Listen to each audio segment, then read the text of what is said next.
Right. Yani, I think we have only about 2 or 3 people, 5 people. So shall we wait for another 2-3 minutes before we start the sessions? Right? We'll wait for 2-3 minutes.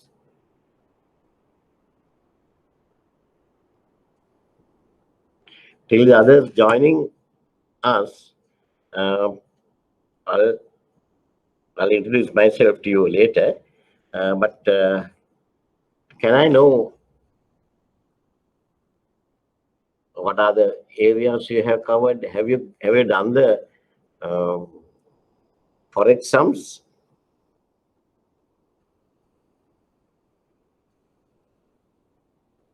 Can you guys speak up, please? Have you done the forex sums?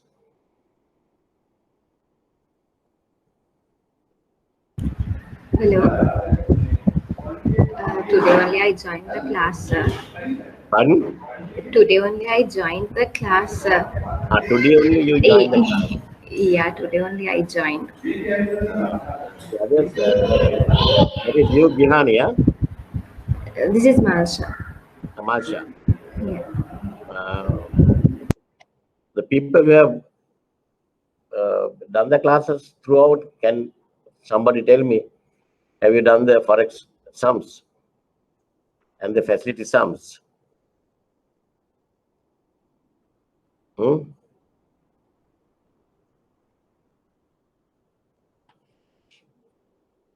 Is this the way you are behaving, or you have behaved with Mr. Bernard also? When you ask a question, right? Okay, so answers are from messages, right? Okay.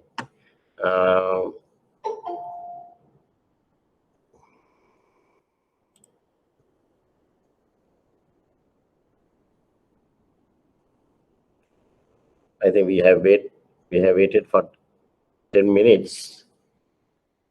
If I'm going to delay the class anymore, then it will be unfair by the guys who have already joined.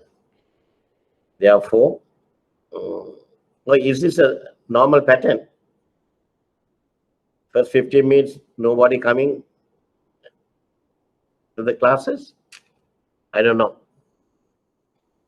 Right? Okay. Let's start the class. Before I start the class, I would like to introduce myself to you guys. You all know that Mr. Bernard, I don't know whether he has already left the country, or I heard that he's joining some other bank in Solomon Islands.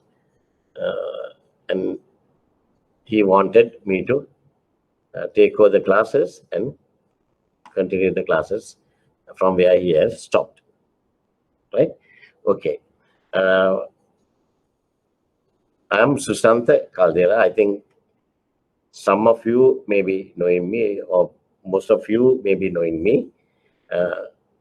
I've been a career banker, professional banker for more than 44 years in banking sector. Out of that, about 30 years in international trade here in Sri Lanka as well as overseas. I have started my career with banking career with Standard Chartered Bank, Colombo, and then I got an offer from HSBC Bank to join them and to work overseas. So I was with them for about 10 years working overseas for HSBC. And ultimately, when I came back to Sri Lanka in 2007, I was a regional head of trade for entire region in Middle East region for HSBC, looking after 8 or 9 countries. After coming back to Sri Lanka, I have worked as a consultant to NDB Bank, then Again, HSBC wanted me. I worked with them for another 2 or 3 years. Then I joined Cargill's Bank to set up the bank and to set up their trade finance unit. Uh, I was from the inception of the Cargills, I was there to set up the bank, and I was the additional general manager, international trade finance in Cargill's Bank. That is where I took Bernard to work for me. So Bernard also worked for me for about 2 3 years, right? Okay. I've been lecturing in IBSL for about more than 8 years. Since 2012, I'm lecturing in international trade. And then I'm the one who is doing the high diploma in trade finance course, a diploma course in IBSL, DIT. And apart from that, I'm a resource person and visiting lecturer for many banks in Sri Lanka on international trade. And for the last 2 years, I'm doing international trade lectures for uh, Kelly University, third-year students who are doing the banking special degree. And from recently to corporate campus also. So trade is my pet subject. I'm very much with trade. So from today onwards, I'm going to work with you. I don't know how you compare me and Bernard, the lecturing styles and all. Uh, Sometimes you may think, oh, that's useless. Sometimes you may say, that's good, right? But normally, in my style, I used to explain as much as possible to the students, right?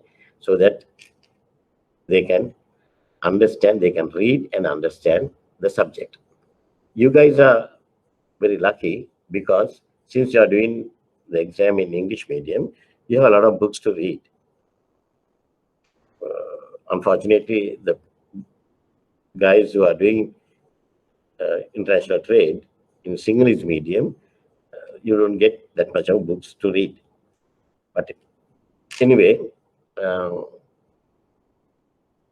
all my students, I think, when I took over trade finance classes in 2012, uh, because at that time, Mr. Ananda Lieneke was not well and he wanted me to take over.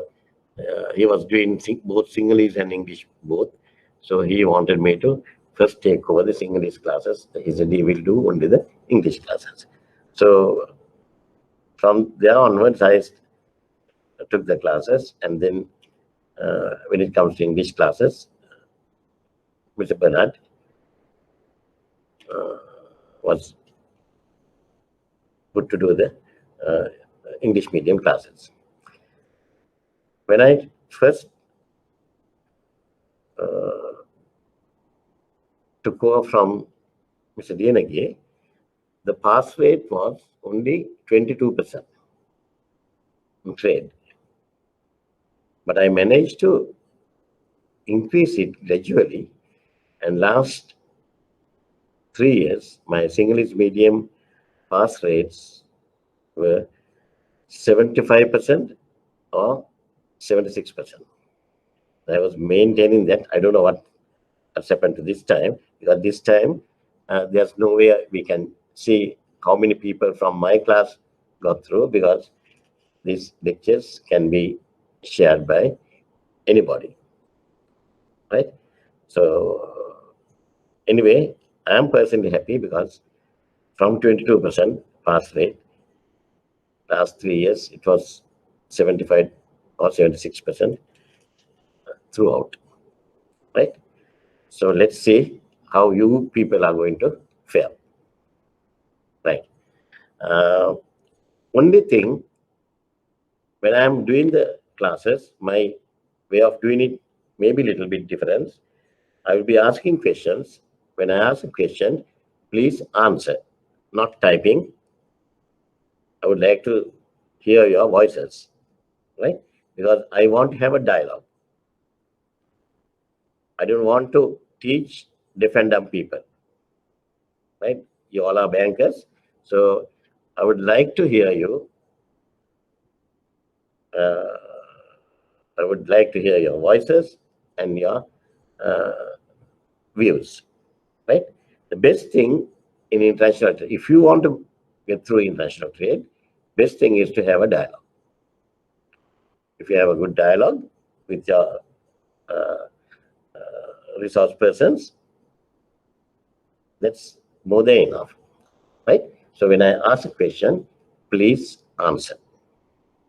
Right. Now,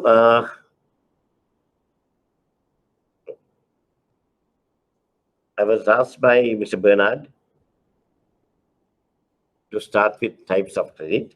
He said he has done the DCs. So I will, today I will discuss with you the various types of documentary credits. You can see the presentation. Yes, sir. Thank you. Thank you. So every now and then, I would like to, or I will ask you whether you can hear me or whether you can see the presentation, because there were certain instances where I go on lecturing, but connections were out, right? Okay. Uh, so you all have done documented credit. What do you mean by documented credit? What's the definition of a documented credit?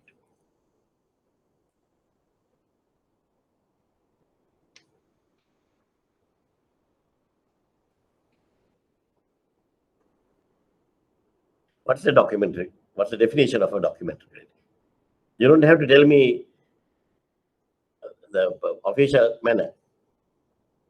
At least some ideas. At least some ideas about a documented credit. It's an irrevocable undertaking. It's an irrevocable undertaking given by the issuing bank. Given by the issuing bank. Right? Not the applicant. Given by the issuing bank. That if the terms and conditions of the LC is complied,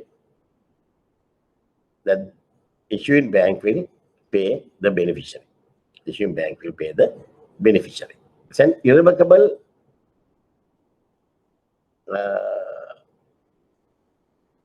and it's conditional undertaking. Irrevocable and conditional undertaking. Why do you say conditional? Why do you say conditional undertaking? Irrevocable, yes. Conditional undertaking. What are the conditions we are talking? Right? The conditions are, when we open an LC, we put certain conditions in the body of the LC. Right? So, if the beneficiary submit all his, what do you call this, documents to comply with the terms and conditions of the LC, then we will pay. If not, we will not pay. That is why we said it's a conditional, right? Now, one by one, we'll try to learn the special types of credit. That's a standard letter of credit thing. But apart from that, there are so many special types of letter of credits or documentary credits. Documentary credits are the word documentary credit is a more correct word than the LC, right? Okay. First one is clean credits. I think you all have done, when you are doing the collections, you have done clean collections. and documentary collection. Clean collection and documentary collection.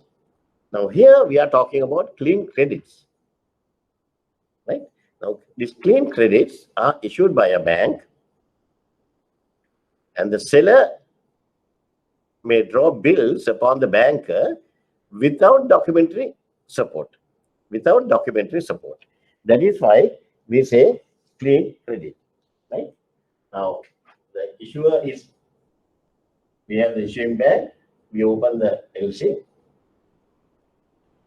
LC is advised to the advising bank. Advising bank. Then we will advise the LC to the beneficiary. Right? Now the beneficiary, once they ship the goods, once they send the goods, they will give the documents to the advising bank. Right? They will give the documents to the advising bank. Here, the document they give is only a bill of exchange. Only the bill of exchange. No other documents. No transport documents, no commercial invoice, no packing, no packing list, no inspection certificates, nothing. Only the bill of exchange. Only the bill of exchange. Right? Then they will send the bill of exchange. Then they will send the bill of exchange to the issuing bank.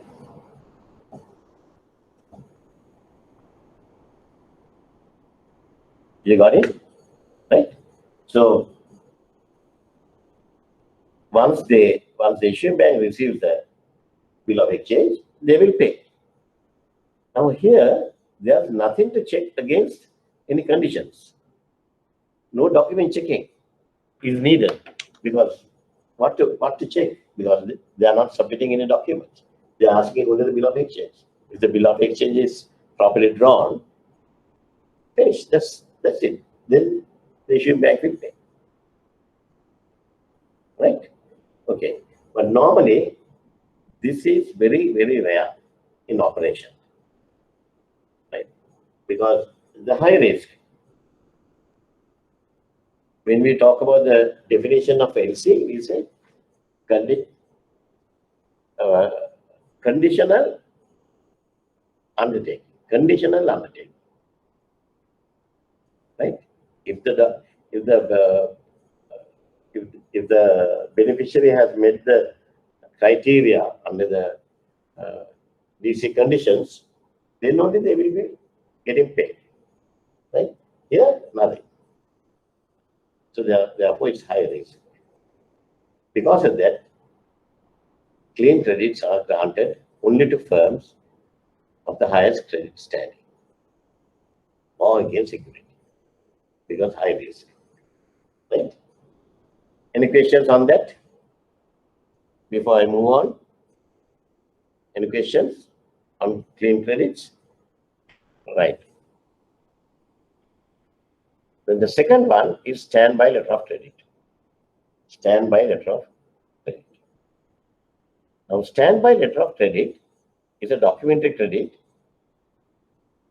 or similar arrangements, however named or described, which represent an obligation to the beneficiary on the part of the issuing bank. Which represent an obligation to the beneficiary on the part of the issuing bank to repay money borrowed by the applicant or advance to or for the account of the applicant. B, make payments on account of any indebtedness undertaken by the applicant, or make payments on account of any default by the applicant in the performance of an obligation. Right? Now, let's see. Now, standby letter of credit, if I explain to you, it is very much similar to bank guarantee. It is almost similar to bank guarantee. Right? It's a good alternative for bank guarantees. Here, have you done the bank guarantees, my dear? Have you done the bank guarantees?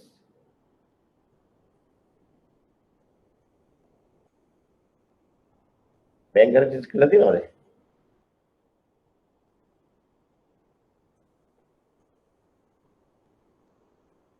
Come on. Tell me that, otherwise how can I tailor-made my presentations, right?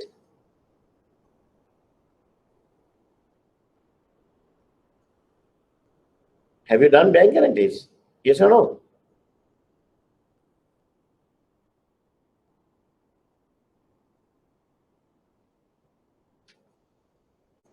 Have you done bank guarantees or not?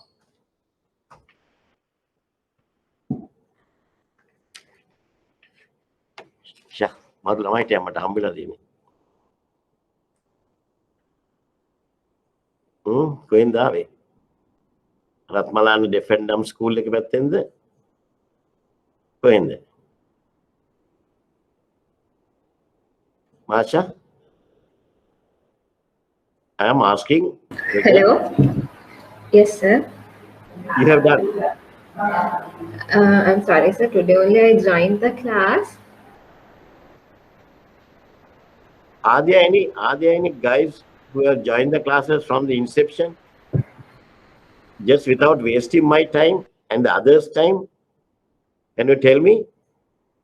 Or you want me to just go on lecturing without explaining any additional things? I think that's what you need, right? But I'll assure you that you will not get through the exam. That part I can assure you, because normally my students are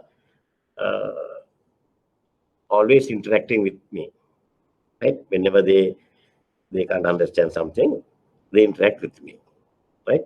Rather than calling me in the midnight, right?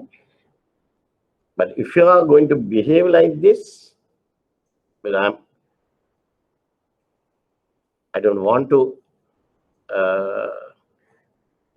lecture for defendant people, right? I would like to lecture for the bankers. So I hope bankers are not this type of people, right? Otherwise, you can't work in a bank. So please cooperate with me. No, otherwise, you're pushing me to just do the lecture and finish it off by 3 o'clock. That part also I can do, right?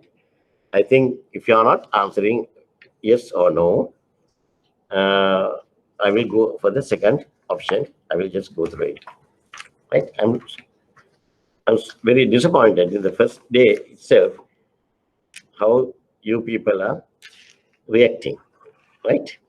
Okay. Then I'm sure you can't find a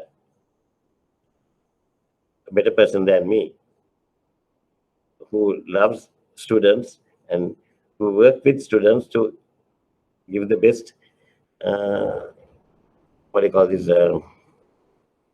results, right? I told you, from 22%, I increased it to 76%. That was the highest of any of the subjects, right? Right. Okay. So the standby letter of credit is normally we use it for to cover either advance payments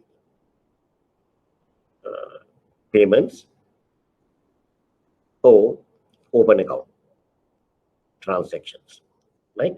So if it is open account transactions, we can the seller will send the goods to the buyer. Seller will send the goods to the buyer, and then the buyer will do the payment. But seller is not sure about whether he is going to receive the payment or not. So in a scenario like that, the best way to cover the interest is to have a standby letter of credit to cover the transactions under open account transactions, right? So when it comes to open account transactions, the buyer is there, seller is here, seller will send the goods, and then buyer will do the payment, right? The second step is buyer will do the payment. Very simple. But there's no guarantee that the buyer will do the payment. So what most of the guys, what they do is they'll have a standby letter of credit to cover these operations, right? So that will cover whatever the risk they are having. To repay money borrowed by the applicant or advance or to the account of the applicant. Make payment on account of any indebtedness undertaken by the applicant, like open account. Make payment on account of any default by the applicant in the performance of their obligations. If they doesn't pay, then under the standby letter of credit, that will activate and beneficiary or the seller will get the money, right? The standby letter of credit is a good alternative for letter of credit when the buyer and seller are already know each other better, right? Because they can do the transactions on open account. They don't have to go to the bank, pay unnecessarily for opening LCs, LC charges, handling charges, bank charges. They can avoid everything and they can just send the goods to the buyer. Buyer will send the money because of their mutual understanding. But even then, in any case, if buyer default the payment, then the standby letter of credit will activate and get the money to the beneficiary, right? A standby LC is a guarantee in the form of a documentary credit, but is more flexible and lower cost and provides less administrative load as less documents are required, right? A standby LC is used as a guarantee for payment guarantee by the buyer or non-compliance with the agreement by the supplier, performance guarantee. In standby letter of credits, and in Sri Lanka, we are using bank guarantees. Normally, we don't use much of standby letter of credit. We use bank guarantees. Now, these bank guarantees, if you have done, I don't have to do it again, but if you are not done, then I will do it, right? That is why I asked you whether you have done it. So if you are not answering me, even I may skip it, but there will be a question on bank guarantees and shipping guarantees, right? So it is up to you to answer me and get the stage ready for the lectures, right? Right.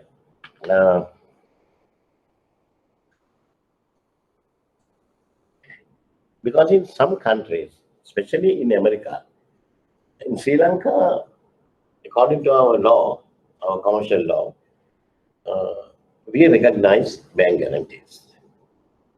Is a good instrument for us.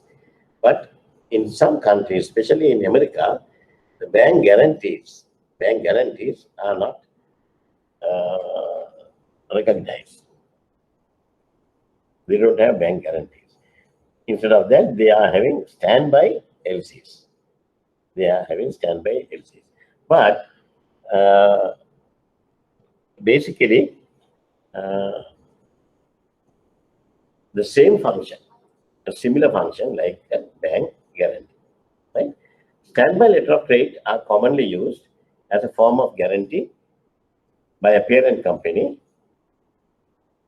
for the facilities given to the subsidiary company. Right? As a form of guarantee by a parent company for the credit facilities given to the subsidiary companies. Right? Because a parent company will guarantee the facilities given to the subsidiary company. Right? It will be done by standby letter of credit. So, without making any collateral, the lending party, the lending bank will lend the money. Right? They don't want any collateral or anything.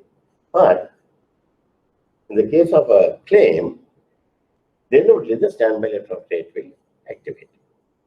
In support of importers' open account purchases, I told you, to cover brokerage firms' margin requirement in the insurance market, the brokerage firms' margin requirement, we can cover it with the standby letter of credit. Right? To serve as bid and performance bonds in the construction industry or service contract business. Right? That means instead of bid bonds and performance bonds, we have now the same thing with a different name. To cover advance payment or performance bond, to provide insurance agents worldwide reimbursement of claims paid. Right? Okay. I think this way it's easy. 10 minutes, I have finished standby letter of credit. How easy for me if you don't have any questions, right? But before I go to the red clause, standby letter of credit is governed by ICC regulations. What is the particular ICC regulations that governs standby letter of credit? Is anybody knows about it? International standby practices. International standby practices.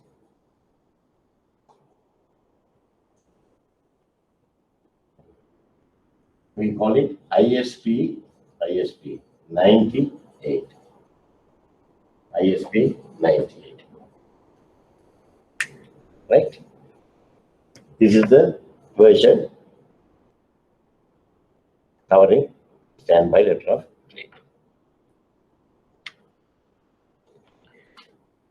Right. Now we have finished two special type credits. The third one is red clause credit.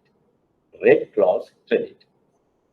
A red clause DC is a documentary credit with a special condition incorporated into it that authorizes the confirming bank or any other nominated bank to make advances to the beneficiary before presentation of the document.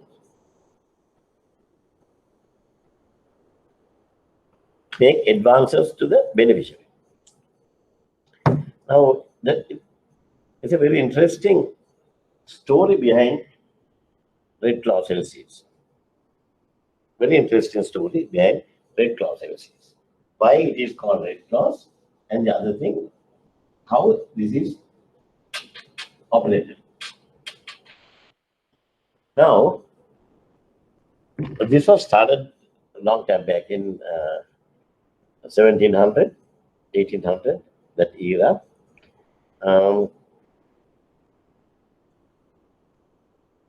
This was initially associated with sheep, or what do you call this, wool industry. Wool industry. Wool.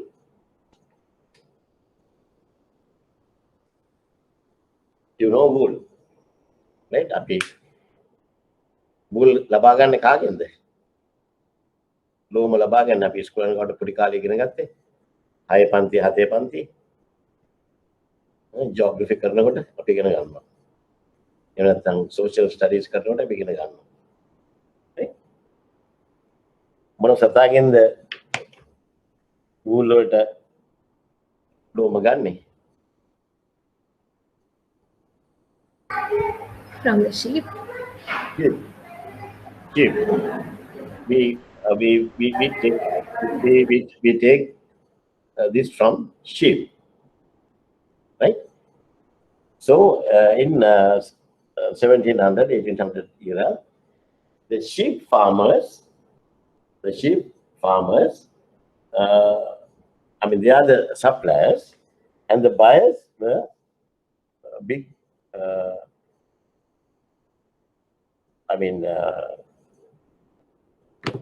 company owners who are engaged in woolen industry.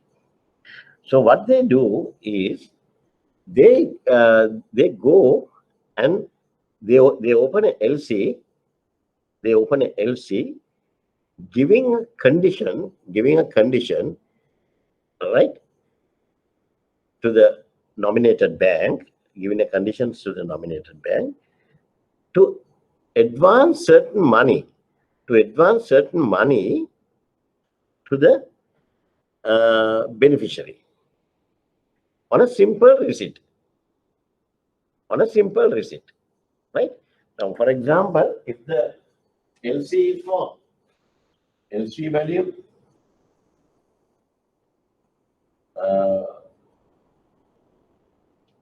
US dollars 80,000. LC value US dollars 80,000. Okay, and then in this LC we have put a clause. To say, please pay 40% as advance. 40% as advance to the beneficiary. Right? So they will release 40% as advance to the beneficiary on a simple receipt from the beneficiary. Right? So the nominated bank, they will make advances to the beneficiary before presentation of the document. Bull kapala bail hadala tama me evanda hitalawat naha. Tama me වැටලුව ටික අර තන පිටිනේ වල තන කවාගෙන යනවා. එච්චරයි. හැබැයි they need money to look after the sheep, right? It's all money. Then to cut the wool, to bundle it, bale it, right? Then only they can export, right? For all those things they need money.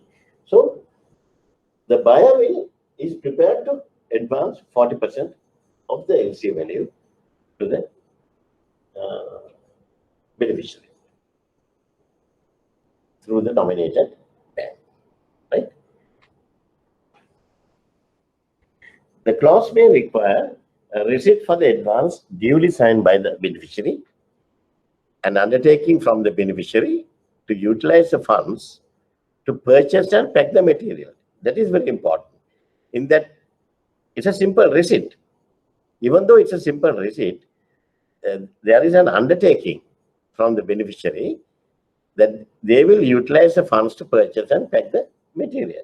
Otherwise, what is going to happen? Instead of utilizing the funds to purchase and pack the material, some people can give that money to their wives to go for shopping in India. Sari shopping and right? එහෙම බෑ.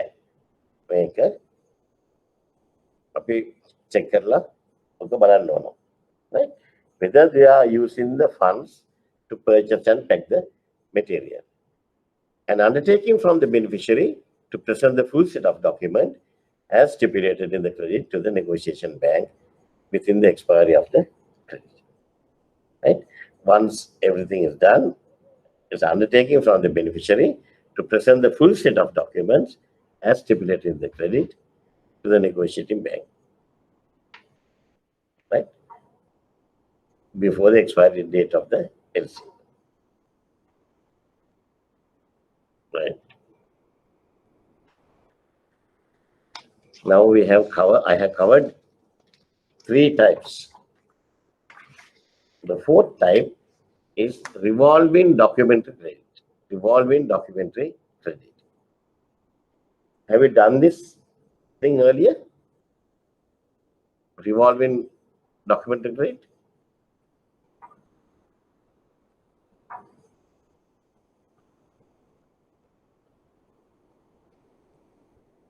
Right? Now, revolving documentary credit is also very interesting thing, right? Now, for example,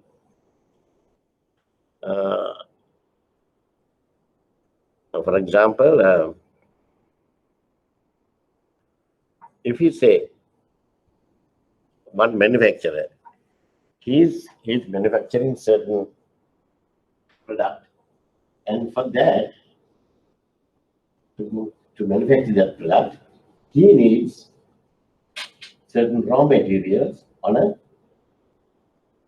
regular basis. He needs the raw materials on a regular basis, right? So, shall we take one example? The easiest way to learn here, international trade is to talk with examples. Then it will strike your mind and then it will remain there. And like stories. Story telling system stories stories still you can remember the stories you heard when you were small ones, tiny thoughts, right? From your grandma or grandpa, they will tell you once upon a time, stories there, right?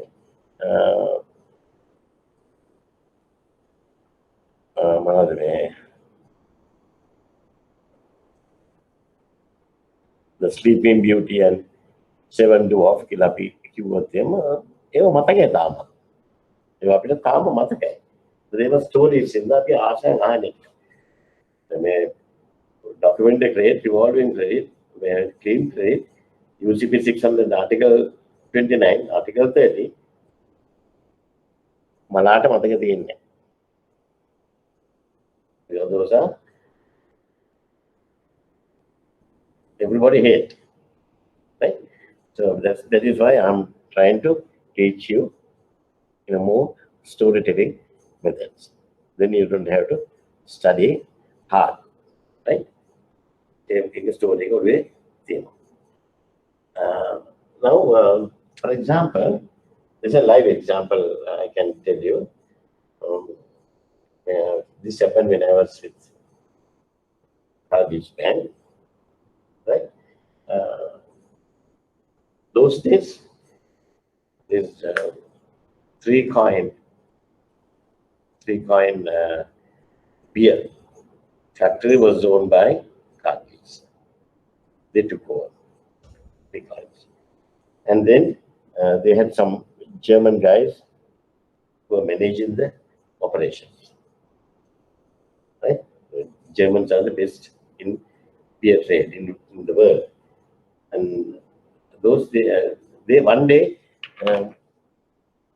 the big shot came to our bank and he met me and he told me that to manufacture the beer, he wanted certain raw materials from various European countries, right? Like Rome,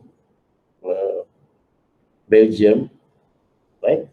German, France, certain countries, he needs certain raw material, right? For those raw materials, every month he has to open LCs. So he is asking me whether there's any possibility where he can do the transaction without opening LCs on a monthly basis.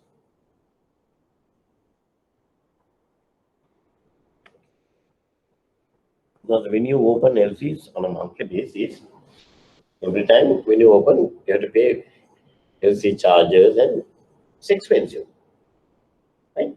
Then, uh,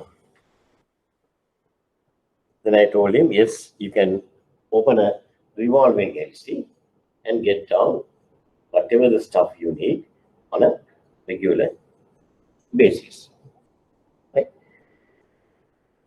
After that, we managed to open the revolving LC. But revolving LCs are again, it is fairly rare, right? You take me as an example. In my banking career, I told you more than 30 years, more than 34 years, I'm handling international trade. During that period, I may have put my hands or joined to open LCs more than 100,000 LCs. More than 100,000 LCs easily. I have put my signature. But all this time, I have opened I have not opened more than 20 revolving LCs.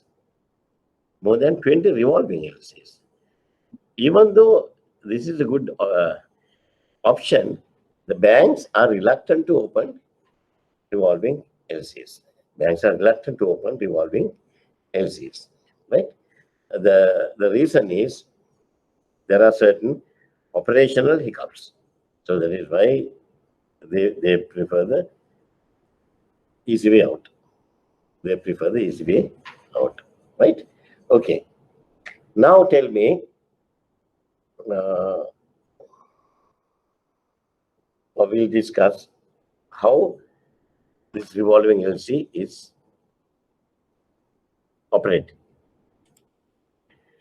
right?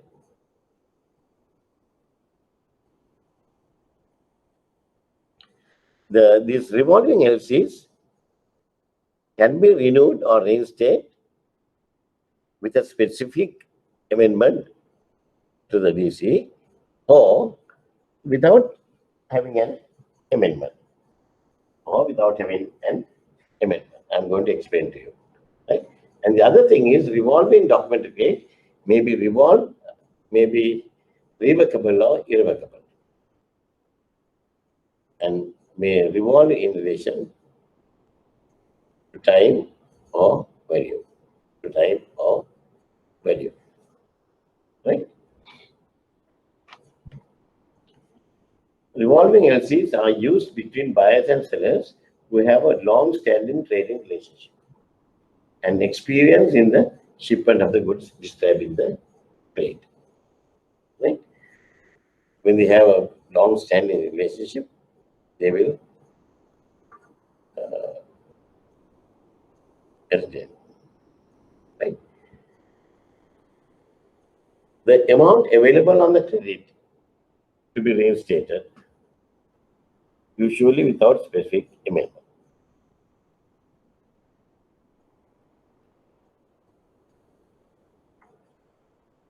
Right?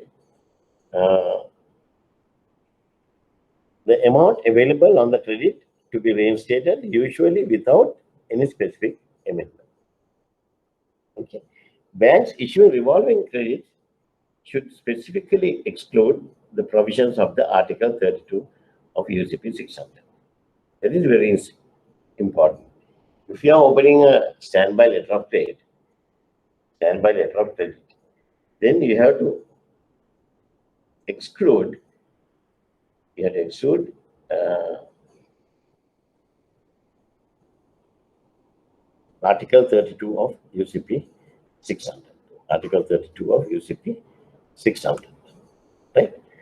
That is installment drawings of shipment. Do you have the UCP 600 with you?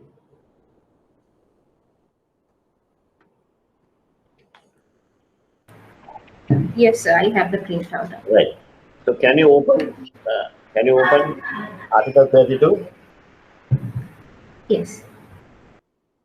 Can you read it? Everybody, Yes. can you read the Uh, Article 32? Installment drawings on shipment.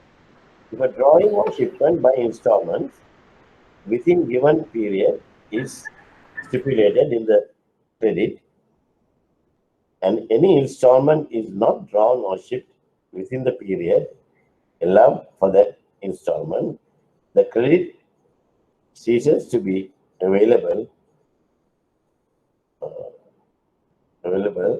for that and any subsequent amendment.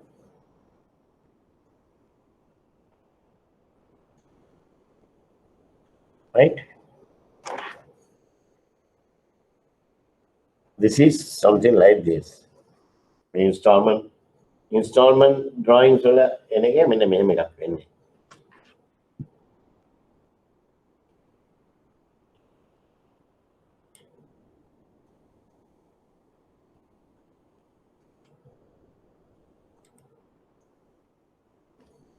right? Now, if we say there is a partial drawings of LC, partial drawings of LC, every month, each month,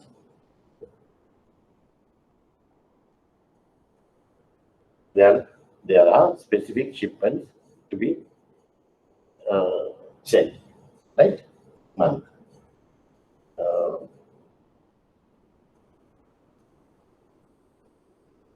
Or no before. Or no before. Right? First month, we say January. Right? First January. With a long proof.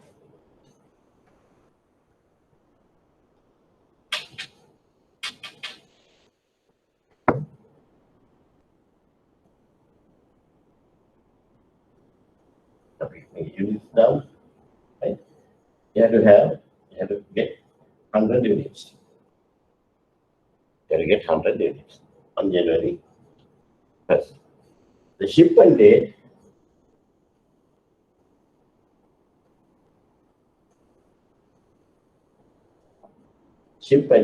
was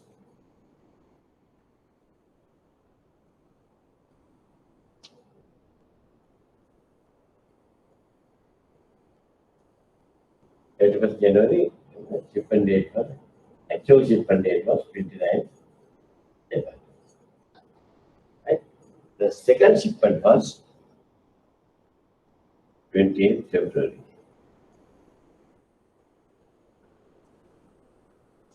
50 units. Shipment date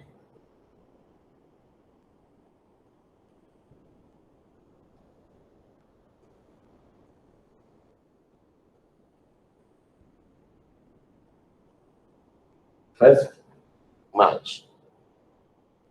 Right? Then shipment began. 31st March. You did 100. Shipment date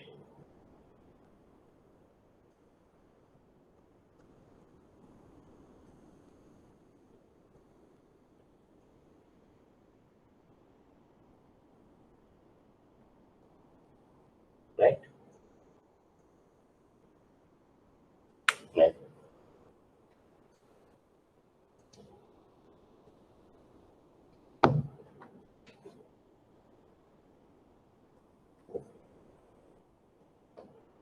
Right? Okay.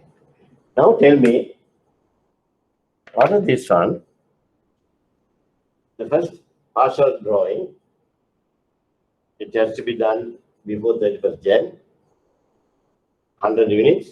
They have done the shipment on 29. So is it all right? Or any issues?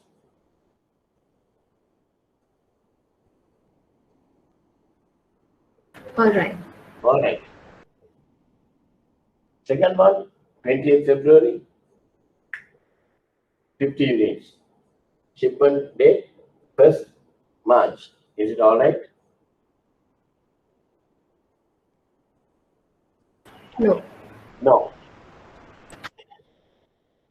The third one, 31st March. Units, 100. Shipment date, 24th March.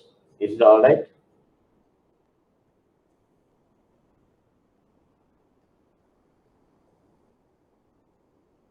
No. Huh? Yes or no? No. Huh? Yes or no? No. Papa, then no, they give it. No. No. Then what's the reason? No, sir. Huh?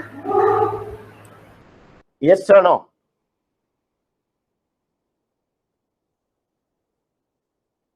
Yes or no? Then do Q&A දෙකක් මට කියන්න බෑ. No. No. Why you say no? You have been asked to send the documents on the goods before 31st March. You have shipped on 24th March. So why you say no? No, that's correct. That's correct. Huh? That's correct. I'm sorry. That is okay then. Yeah, that is okay. It's okay. අන්න එහෙම කතා කරනකොට මට ආසයි මේ අන්තිම උගන්නන්න මේ instruction එක තමයි තියෙන්න ඕනේ. එතකොට තමයි ඔයාලට කියලා දෙන්න ලේසි වෙන්නේ. Right. Now this is okay, this is wrong, this is under Article 32 partial drawings, right? මෙහෙම එකක් තිබුණොත් මේක මේ exam එකේ නිතරම එන question එකක්. Right? Article 32 එකේ මේ partial drawings මේක දෙන්නොත් මේක වැරදි. The reason is what it says, if this first one is okay, second one is wrong, discrepant. If it is discrepant, if they are not fulfilled according to the schedule, then this one and all the subsequent shipments will be null and void. Or the LC will be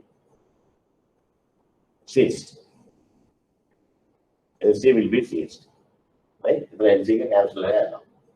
මේක වැරදුනොත් එතනින් ඒකත් වැරදි. මේවා ආවට මෙතනින් එහාට ඔක්කොම වැරදි. Right? ඒක තමයි article 32 කියන්නේ. හැබැයි මේක apply කළොත් if we are going to apply this for what do you call this revolving LCs, we won't be able to do the transactions. So that is why we say you have to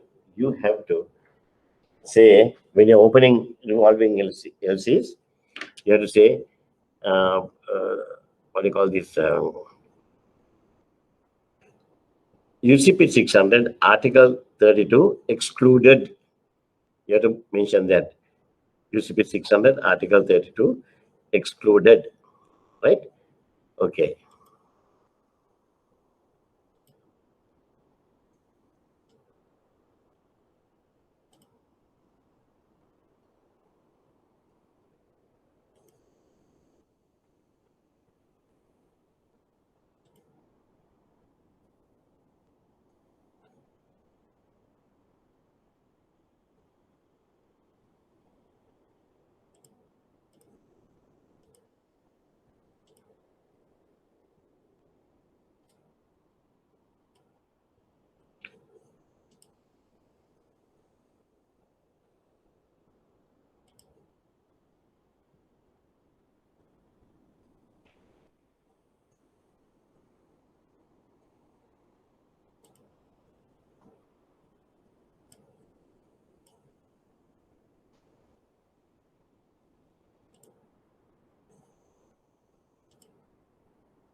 right?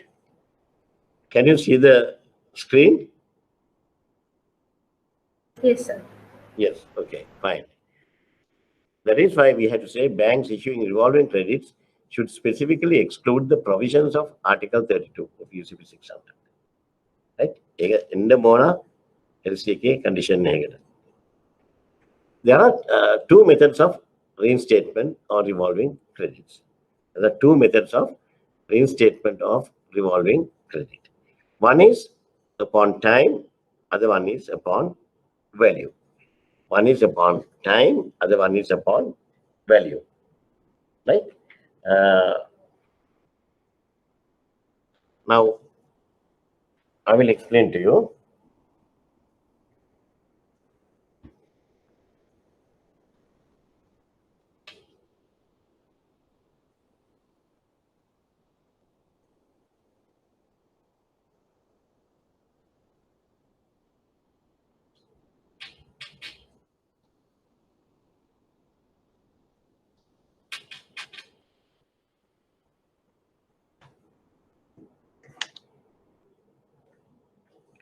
Now,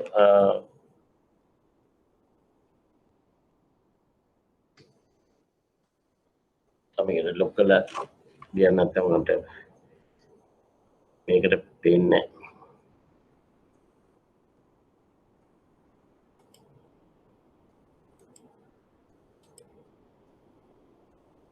Right. If we say revolving LCs,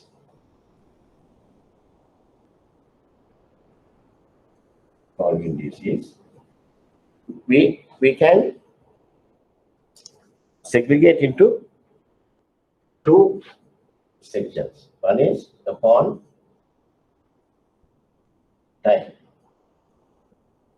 Other one is upon value.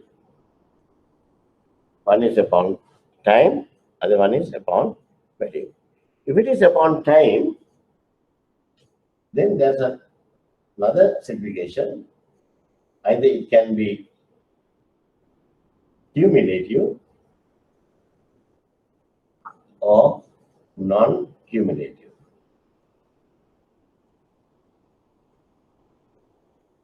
Either cumulative or non-cumulative. Right? Now we will see what is this cumulative and non-cumulative and upon time. Right? Now we have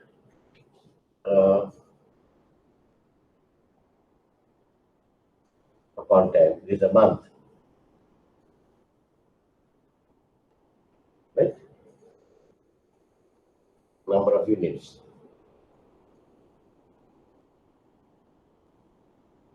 Number of units. Right?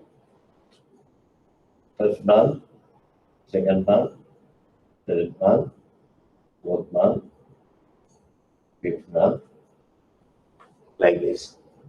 Right? Number of units per shipment is per shipment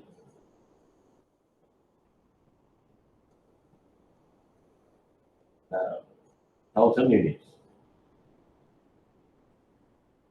Per shipment 1,000 units. Okay. First we will say cumulative. Cumulative. Then we'll discuss about the non-cumulative. Under cumulative, the first month we have received 850 units. First month we have received 850 units. If it is cumulative, the second month per month, what is the per month? What is the number of units we can ship? 1,000 units. 1,000 units. If it is cumulative, now here, how much is the balance in the first month? 150. 150. You can add that 150 to the second month total. So second month, he can send 1,150 units. And third month, maybe due to Corona or some work rule or action, some action, they couldn't ship anything, nothing. Zero, right? They couldn't ship anything. Zero. In the fourth month, how much they can ship? How much they can ship? 2,000. 2,000. They can ship 2,000, not 1,000. If they want, they can ship 2,000 because this 1,000 and this 1,000 because it is cumulative, right? Fifth month is, you say 1,000. Right? So like this, we can do the shipments. We call it cumulative. Right? Then the second one, non-cumulative. Is non-cumulative.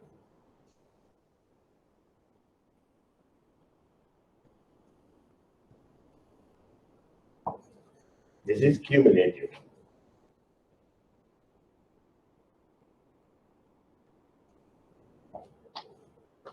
Right? Non-cumulative is month 1, 2, 3, 4, 5. Units. Right? Per month, 1,000. 1,000. The first month, they have shipped 850. Second month, how much they can ship? Non-cumulative.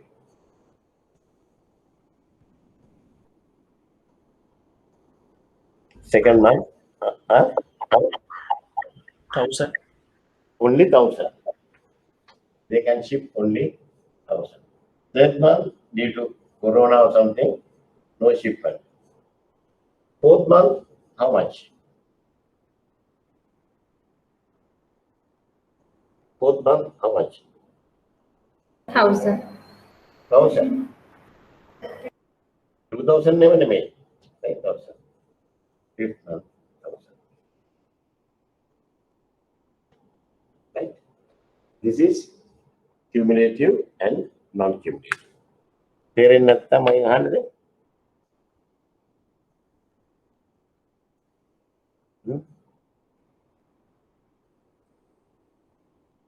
Okay. Then in a revolving DC, this is how a revolving DC is happening. We have to indicate whether the revolvement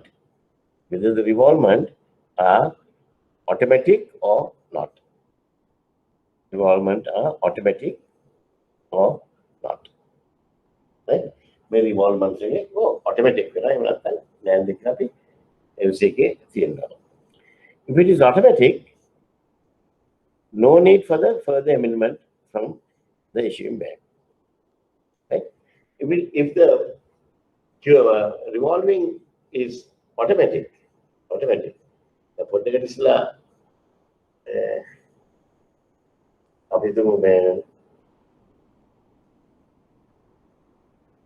transactions right? If a transaction automatic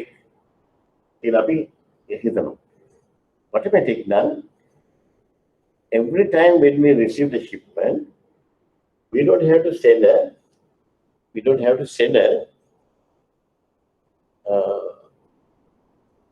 shift message for revolving the LC. Amendment Act revolve in the LC. Right? If it is automatic, no need to send. But if it is non-automatic, every time when you receive a set of shipment 850, you have to send a message to the nominated bank, message to nominated bank to revolve the LC, to revolve the LC, right? Okay. If it is non, if it is automatic, then no need. Then no need, right? Okay. So if it is non-automatic, then nominated bank should receive an amendment from the issuing bank, right? Now here the liabilities are also something like that. Now, if you can understand cumulative, non-cumulative, then automatic, non-automatic, right? Maybe liabilities may have change, right? If the one-time LC is US dollars 25,000. If you say LC value is US dollars 25,000 one time, right? So if it is, if the revolvement are automatic, then what should be the liability of the LC?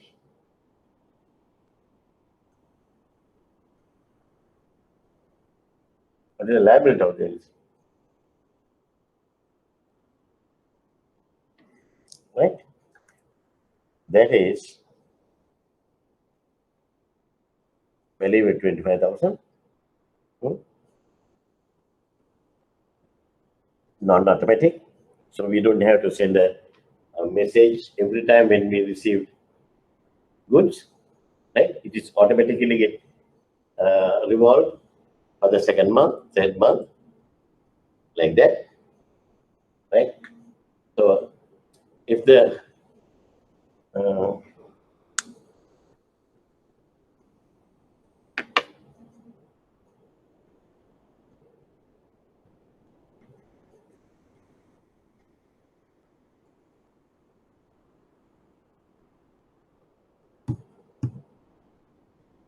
right, if the LC value is US dollars 25,000, the liability of DC when we open should be automatic now, right? Automatic now. 25 into 1, 2, 3, 4, 5 into 5 is equals to US dollars 125,000. 125,000 liability का अब create करेगा CN में. It is automatic, right? Revolvement is auto. If it is non-auto, every time when you receive a shipment, you have to send, the issuing bank has to send a revolvement amendment to the nominated bank, asking them to revolve it. Only an amendment. Amendment in the sense, I mean, under this particular LC, please revolve the LC for another 1 month. Right? A get liability only 25 into only 1 US dollars 25,000 liability go. You know the reason why this is automatic. So without sending thing, we have to beyond our control. Here, non-auto control is with the issuing bank. Control is with the issuing bank. So every time when they receive the consignment, they send an amendment to reinstate. The LC. Right? Okay. Any questions you have? Mama, Uganda D03.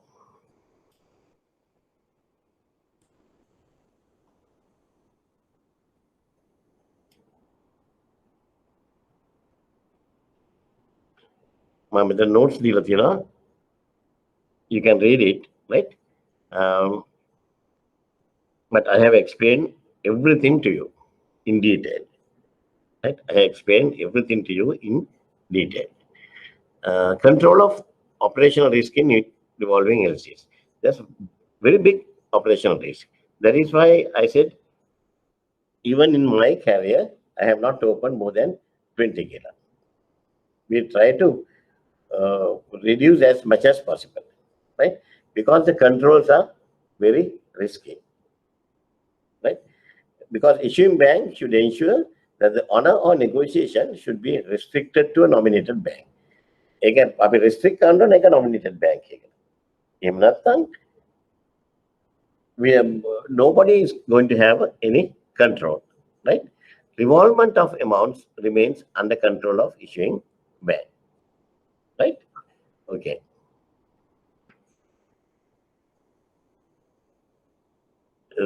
Because normally when I am handling the thing, I used to keep the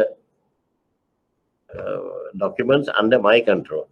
So every time when we received a bill under the revolving LCs, they have to come to me and get the files from me. So then I know how to monitor it. Okay. Any questions? Right. The next one is transferable LCs. Transferable LCs. Right. This particular one, you have to read UCP 600, Article 38. UCP 600, Article 38. That is a note for transferable LCs. You don't have to have any other notes, right? That is a note for transferable LCs. You have to read it very carefully because every year you get some questions on transferable LCs, right? Now let's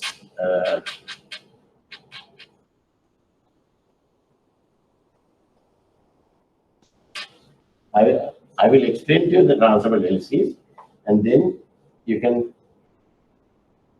read and understand my handout, right?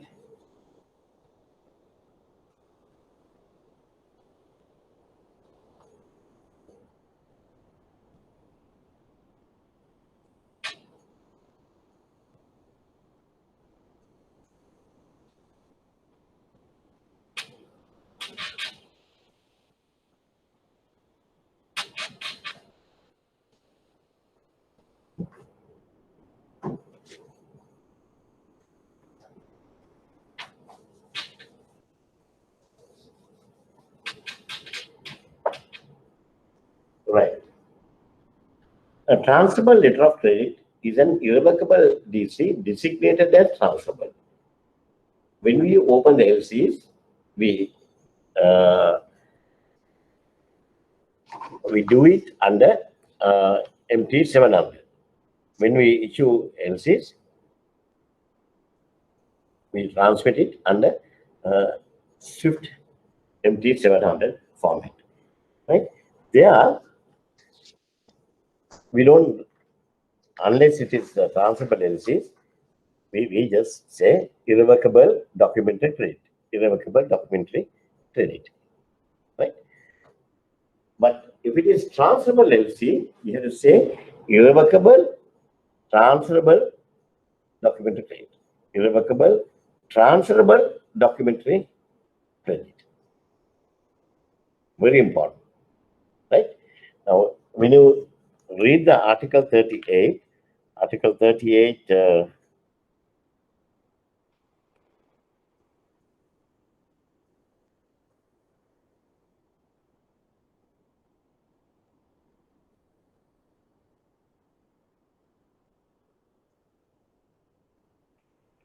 Article 38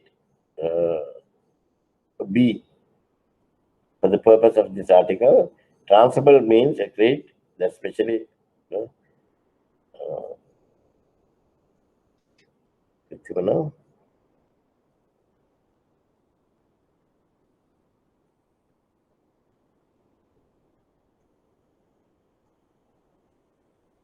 you have to mention transferable. Transferable is a must, right? Otherwise, we don't treat it as a transferable LC, right? Uh, I will explain the transferable LC, how it is happening, and later then we can refer to this particular chart, right? You can study, but if you are going to do it without knowing what is happening, it will be a little bit difficult. මේ වගේ මදින්නම් the best way to learn is try to draw this with me, along with me, so that it will be easy.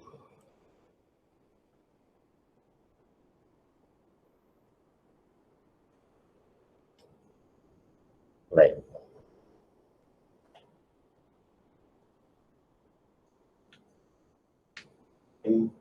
We have the applicant.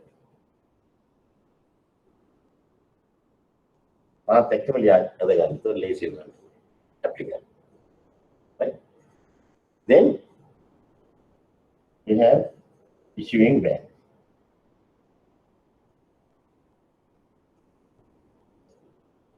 Issuing bank. Right?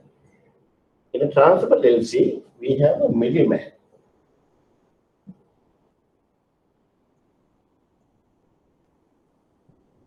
Middleman. We call him first beneficiary.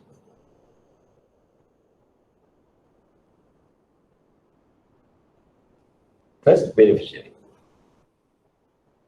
Right? He's the middleman. Like a first advising bank.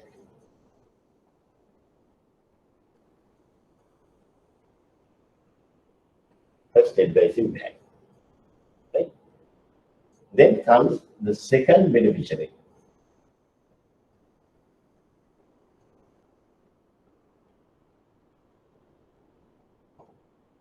Second beneficiary. This we call second advising bank.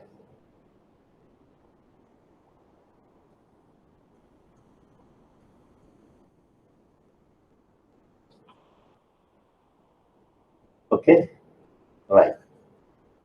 Now, the applicant will come to the issuing bank and ask to open a transferable LC. Number one, transfer LC application. Transfer LC application. Okay, for US dollars 100,000.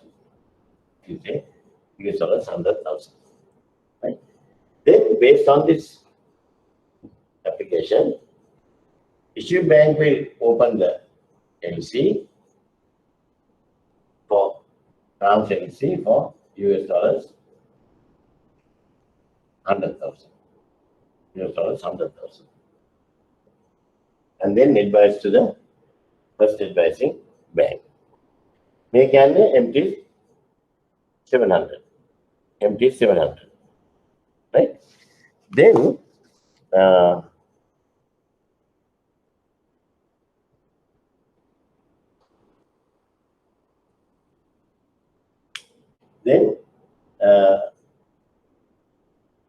the first advising bank, when they receive the LC, they advise the LC to the first beneficiary or the middleman. Right? The amount is US dollars 100,000. US dollars 100,000. They will advise. Right? They advise. They advise the LC to the middleman. Right? Now, middleman is not the person who is doing the manufacturing. Right? Production will be done by another person. Right? Make a model business when bank college option, if you have good contacts, right? You can do this. Right? Then the middleman will then advise his bank, his first advising bank, right, to transfer the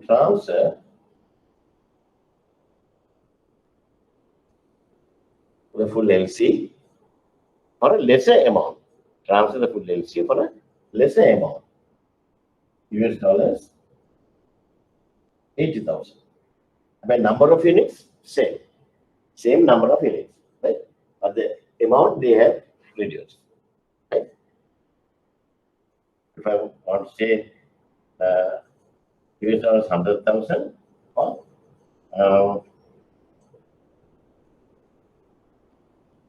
100,000 units. I mean, 1,000 units. Units 1,000. Here, they are transferring US dollars 80,000, but the units 1,000. Same number of units, but they have reduced the value, right? And then the first advising bank will advise or transfer the LC to the second advising bank under MT 720. MT 720 का MT 700. MT 700 MT 720. Right? MT 720 the make here the value MT 720 के value क्या here the value क्या 100,000 used. No.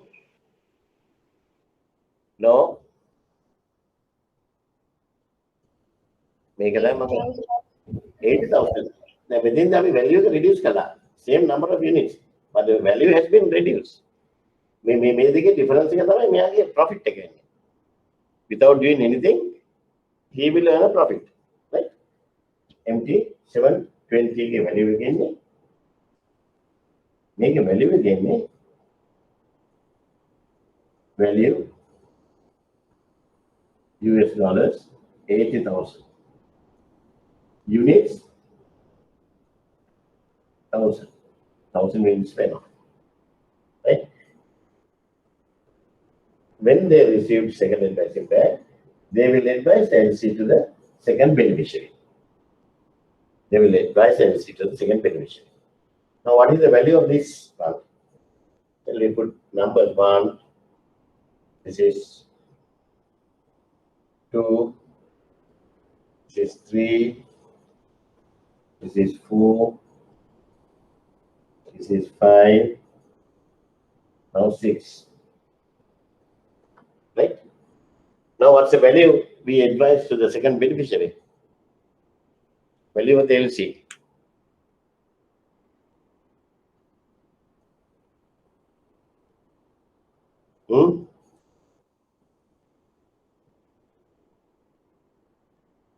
We bank it here in a value. A value value 80,000 units 1,000 units 1,000, right? So that means $80 a unit.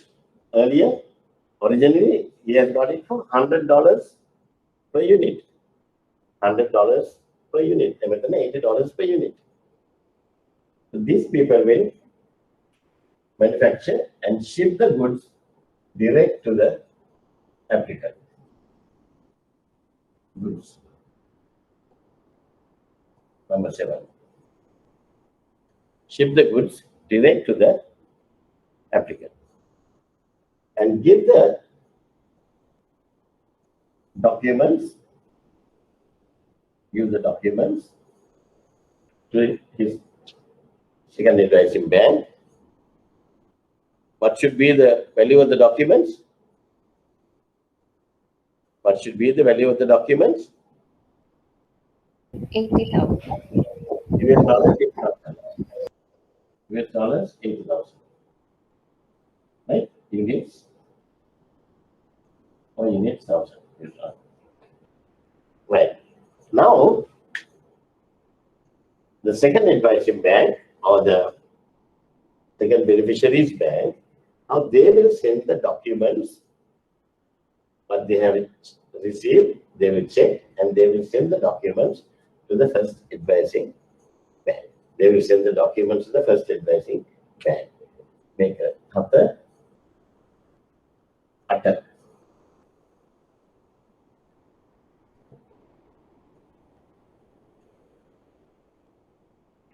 Documents, documents US dollars 80,000 worth of documents. We will send it to the first advising bank. Now the first advising bank has received the documents. What are the documents? Tell me some of the documents you expect this guy is having. Right? One of the documents in it. Transport document, pro forma invoice, a packing list, inspection certificate, whatever the things as per MT 720 requirement or MT 700 requirement. Right? Whatever the document will be there. So when they receive when the first advising bank, the first beneficiaries bank, when they receive these documents, right, they will inform the first beneficiary. They will inform the first beneficiary and tell them, okay, under your transferable LC, now we have received the documents from the second advising bank or from the second beneficiary. Then this guy will come to the bank and ask for the commercial invoice. Ask for the commercial invoice. Right? And then he can't change anything. BL he can't change. BL he can't change. Right? Inspection certificate he can't change. So he will not change anything. But he will change the commercial invoice. Now the commercial invoice here is for US dollars 80,000. So this guy will take the commercial invoice of 80,000, throw it to the dustbin, right? Throw it to the dustbin, and then replace it with US dollars, invoice of US dollars 100,000. And then send the documents, set of documents.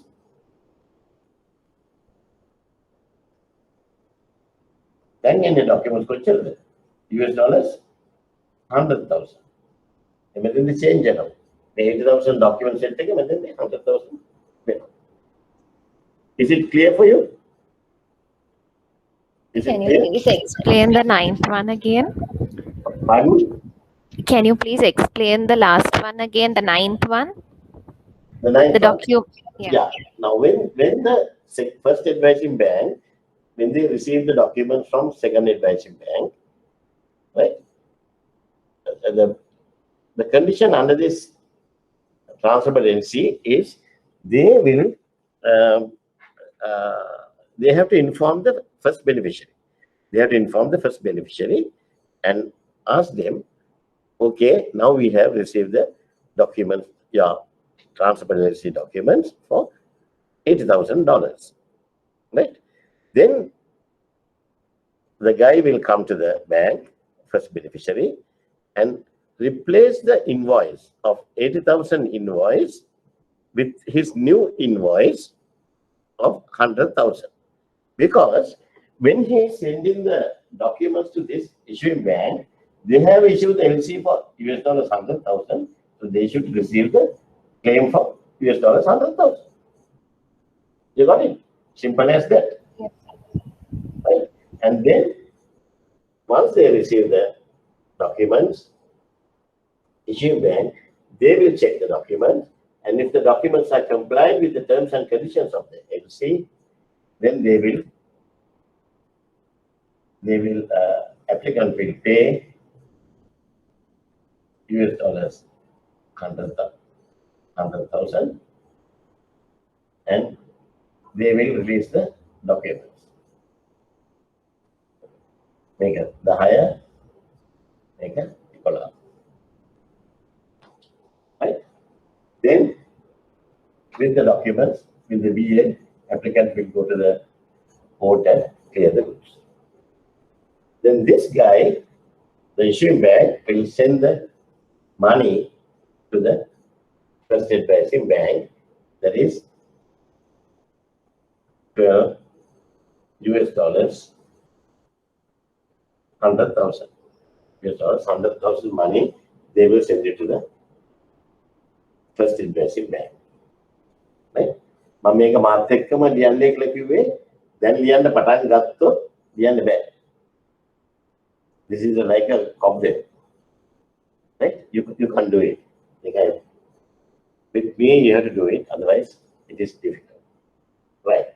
Now, this guy has received, this bank has received US dollars 100,000. But they have to pay the second advising bank. How much they have to pay? How much they have to pay?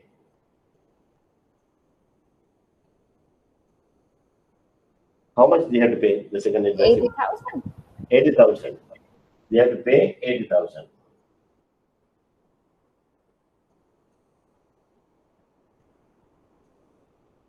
Pay US dollars 80,000. Pay US dollars 80,000. Right? Now, for this guy, without doing anything, he has to have only a typewriter. He has to have only a typewriter, and then letter heading. Typewriter letter heading. How much he can earn? How much he can earn without doing anything? What is his profit? $20,000. $20,000. Just imagine. $20,000. අපිට පඩියක්වත් අවුරුද්දකට පඩියක් හම්බ වෙන්නේ නැහැ. නේ? මොකද නැතුව. නැත්තරලා වාඩිලා ඉඳලා මිනිහා අලි ගත්තා. මෙයාට අපි දෙනවා. මෙයාට ඔක්කොම දෙන්න මේවට charges අඩුවෙලා යන්නේ. We will pay 40 US dollars 80,000. Right? This is what you call transferable LCs. In most of the cases, now take for example, garment industry, brandings, mass brandings, local companies, they have the contracts with Marks and Spencer and all, right? So they are the middleman, and when they get the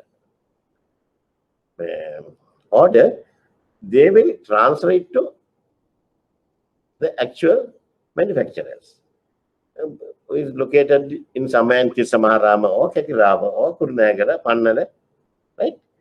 So that poor girls who are working in garment factories, they are the people who are stitching, right? But ultimately, who is getting benefited?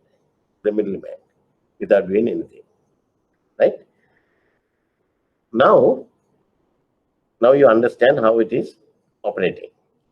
Now you have to see what are the conditions in this particular transactions, right?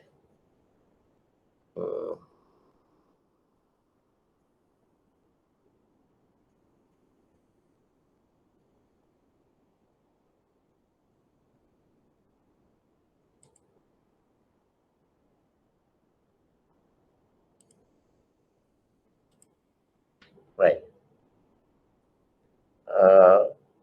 Now we'll go through quickly the 10 minutes we are having. This DC is one that can be transferred by the original beneficiary, first beneficiary or transferor, to another party, second beneficiary or transferee.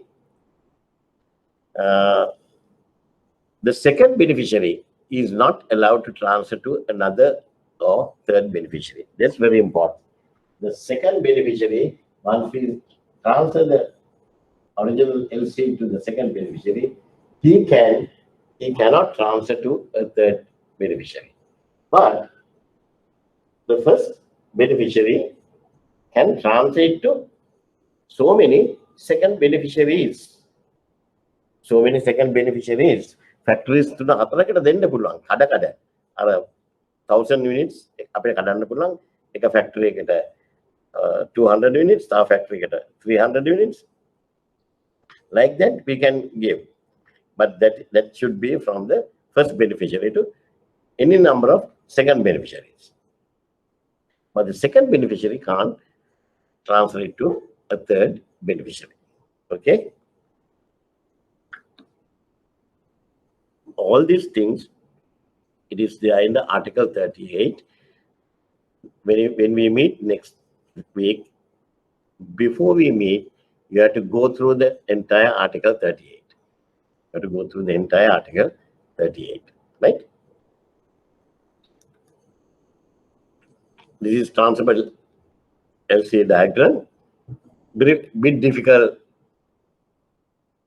to understand, but with the details given below, you can study, right? Study it very carefully. The mama and the wagema, ogolo may step by step and the below, right? Step by step and the below. The mangwane first, and they have to do some modifications. Number 5, as per sub-article 38G, which I'm going to discuss with you, right? Just go through it. There are 12. There are 12 steps. Go through it carefully. What are the advantages? This will provide the trader's supplier with security for payment. The second beneficiary will get the security with a LC. He is getting a LC, but it is not 2 LCs, it is 1 LC which has been transferred. Only 1 LC which has been transferred, reducing the amount, right? But anyway, it is a LC. Okay. Then convenient solution for the trader, as it allows him to provide suppliers with the security of a DC without using his own banking facilities. The mega harima interesting. Now, when we open a LC here, this guy, applicant, should have banking facility to open LC. Otherwise, we will not. Because this guy is giving irrevocable undertaking.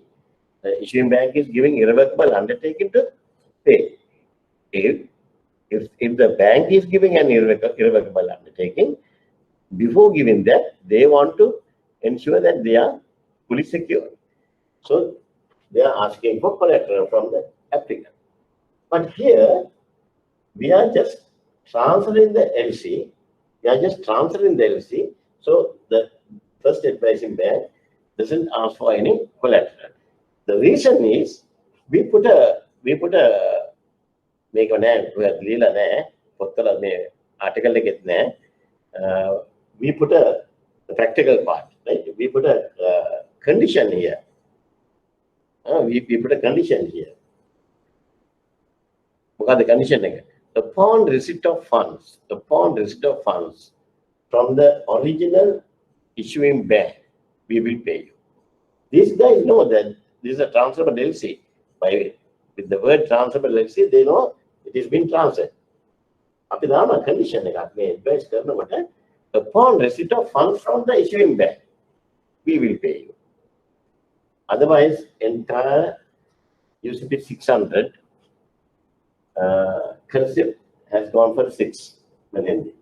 Now, when they send the documents, if the documents are complied with the terms and conditions, they have to negotiate and pay value. But they don't do it. They will put a condition here. Upon receipt of funds from the issuing bank, we will pay you. දැන් මෙතෙන්දි මෙයාව තව අපි හෙල කරලා තියෙනවා. එහෙම වෙන්න නම් මේ ડોකියුමන්ට්ස් ටික හරියට යන්නත් ඕන. ડોකියුමන්ට්ස් ගියේ නැත්නම් මේ ඉෂුවින් බැංක් එකේ ඩිස්ක්‍රිපන්සි කෝඩ් කරත් එහෙම සල්ලි හම්බෙන්නේ නැහැ. එහෙනම් මෙයාට ෆුල් loss 81 loss. මෙයාට සද්දයක්වත් loss නැහැ. මිඩල්මෑන්ට. first beneficiary සද්දයක්වත් loss නැහැ. he has only transferred නේ. අරයනේ 80,000 වතුරේ. ඉතින් එයා ඒකින්ද හරියට හදලා ડોකියුමන්ට්ස් ටික එවනවා. right? Risk and cost, extra risk and cost for the original credit applicant. The risk of receiving goods from an unknown third party. The applicant doesn't know who is this manufacturer. Only the middleman knows about it. Right? He has a risk of receiving goods from an unknown third party. Right? More people are involved and documents have to be examined and mailed twice before they reach the issuing bank, and thus increasing the risk of loss and errors along the way. May also increase the risk of fraud. Right? Meva endapula vibageta advantages, risk and cost. This can be, and ensure that the transfer is in accordance with the Article 38 of UCP 600, especially Article 38G. Article 38G. Right? Read the Article 38G. According to the Article 38G, when we are transferring the LC, when first beneficiary, when they are transferring the LC, they can change certain things. Others, they cannot change. What they can change is amount of the credit may be reduced. Correct, no? 1,000 reduced to, 100,000 reduced to 80,000. 100,000 reduced to $80,000. Unit price. Original unit price agreed with the applicant was $100 per unit. $100 per unit. Now, when they are transferring, we have reduced it to $80. Right? The expiry date. Expiry date has to be shortened, because if that guy takes his own time and send the documents after the expiry date, then by the time first beneficiary receives the document, and when they send the documents to what they call this issuing bank, LC is expired, so you won't be getting the money. So, for example, in the original LC, if the expiry date is 31st of March, better when you are transferring, you have to reduce the expiry date, you have to change it as 15th March. 15th March. So that means he has to send everything before 15th March. Right? Otherwise, he won't get anything. එතකොට අපිට ඒක අපිට ආවනම් අපිට පුළුවන් අපෝ තව දවස් දෙක තුනක් තියෙනවා අපිට අපේ ડોකියුමන්ට්ස් ටික හදලා දාගන්න පුළුවන්. Likewise, the shipment date, it has to be shortened. Presentation date, it has to be shortened. Quantity of goods may be reduced. Right? Insurance. Now the important thing, insurance. Insurance capital then revenue. Percentage has to be increased to achieve the cover. Now, tell me, the insurance, normally under a LC, what should be the insurance percentage normal?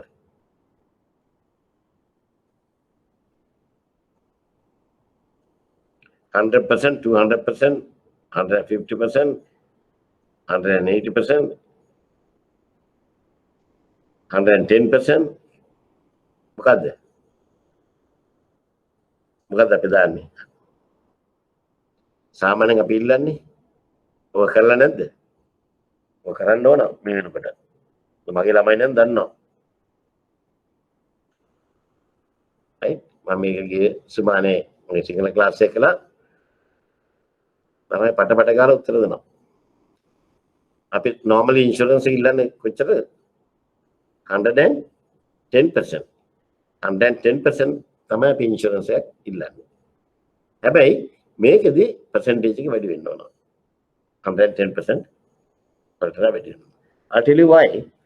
Because the second time when we are transferring the LC, what is the value? The second beneficiary is getting the value. How much? 80,000 USD. 80,000. So if it is 80,000, now we want to have the insurance for 110,000. The 110,000 insurance එකක් ගත්තොත් කීය දෙන්න අපිට? Insurance එක එන්නේ 88,000. නේ?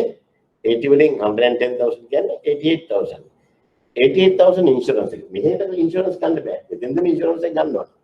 88,000 insurance එක අරගෙන when you receive the when you send it to the first beneficiary, now you will find a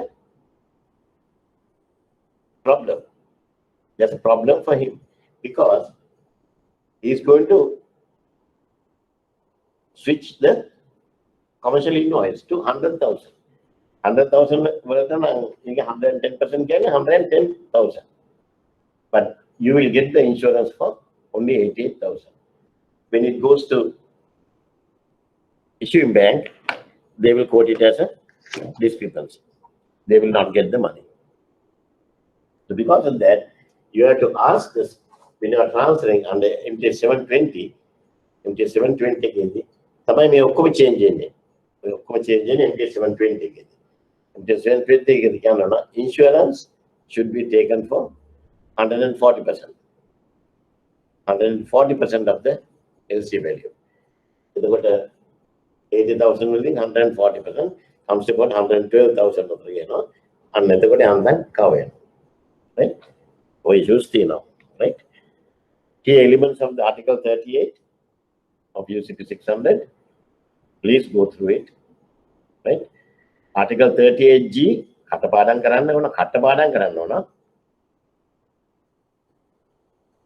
දෙක දෙකක් නෑ. අනික කටපාඩම් ගන්න.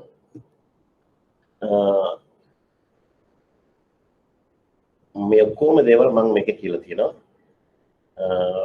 You can go through it and study. Right? The next week we'll do the back-to-back credits and then finish it off. Right? මම මේකේ ඔයගොල්ලන්ට මේක ඔයගොල්ලෝ ගාව තියෙන හින්දා කියවගෙන ඉන්න මට ඉක්මනට ඉවර කරන්න පුළුවන් and get ready with the මේක හැමදාම exam එකට එන එකක් transferable credit versus back-to-back credits. Right? And questions දීලා තියෙනවා. ඒ questions ටිකත් ready වෙලා එන්න. ඔක්කොටම මම classes වලින් පස්සේ questions දෙනවා ගන්න. අපි කරනවා class එකේ. Right? Right. Do you have any questions to ask from me before I ask questions from you? Right? What do you think? මට කියන්නේ මම කොහොමද change කරගන්න ඕනේ කියලා මගේ ඔයගොල්ලොත් එක first time මම යන්නේ මගේ මේ යන speed එකයි මේ යන විදියයි හොඳයිද නැත්නම් explanations වැඩිද ඔයගොල්ලෝ පුරුදුලා තියෙන අන්තයන් අහගෙන ඊට පස්සේ study කරලා ගන්න නම් මට තවත් ලේසි මම මෙච්චර නරෙන්න ඕනේ නැහනේ එහෙම මෙච්චර ඕනේ නැද්ද කියවන්නේ දැන් මේ යන විදිය හොඳයිද මේ විදිය හොඳයි සර්. මේ විදිය හොඳයි. ඔව් මොකද මේ ඔයගොල්ලෝ ගොඩාක් කට්ටිය ට්‍රේඩ් වල නැති ඇති ඒක මම මේ මෙච්චර මහන්සි වෙන්නේ මට ඕනේ මම අද ක්ලාස් වල ළමයි හැමදාම මගේ ළමයි DIT ළමයි නම් කියන්නේ මේ all 95% trade people but still they say so අපිට මේවා ටිකක් පොනවා කියලා තමයි කරමු. පොලම දෙනවා කියලා. ඉතින් ඒකම තමයි මට ඕනේ. One day you are going to go up in the ladder. So we have to ready with whatever the knowledge, right? And try to get everything. I mean, easy way out එකක් මම මෙතන දීලා තියෙනවා ඔයගලන්ට. මේ study කරලා දැන් මම ඉවරයි කරලා. And the 38G very important. And when you are studying transfer analysis, refer the articles very carefully, right? Refer the articles very carefully. One more question. The middleman, this middleman appears the moon. Already, I'm thinking, right? The other people who are having the context, they have all the context, right? So, but they are not doing anything. So, and the other people who go to this, they are getting free money, $20,000.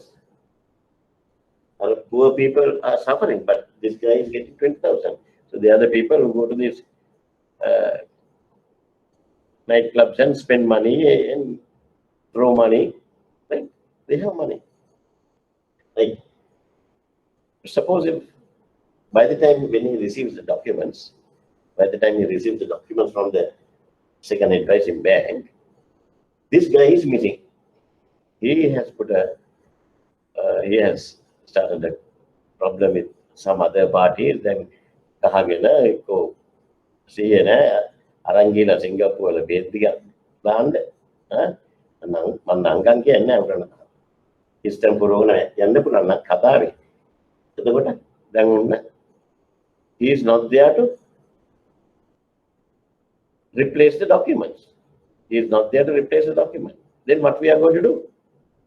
The first advising bank, his first beneficiary's bank, they will not wait till he returns from Singapore. Right? They will send the documents as it is, what they have received from second advising bank to the issuing bank. So it will be a bonus to the applicant. It will be a bonus to the applicant. Applicant will pay, because he has been received documents for 80,000. He will pay 80,000. This bank will, the first advising bank will pay 80,000 to the second advising bank, right? Nothing to the first beneficiary, right?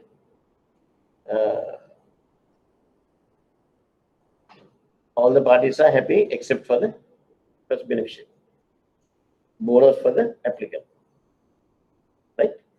100,000 worth of goods they have received, they have got it from $80,000, right? Okay.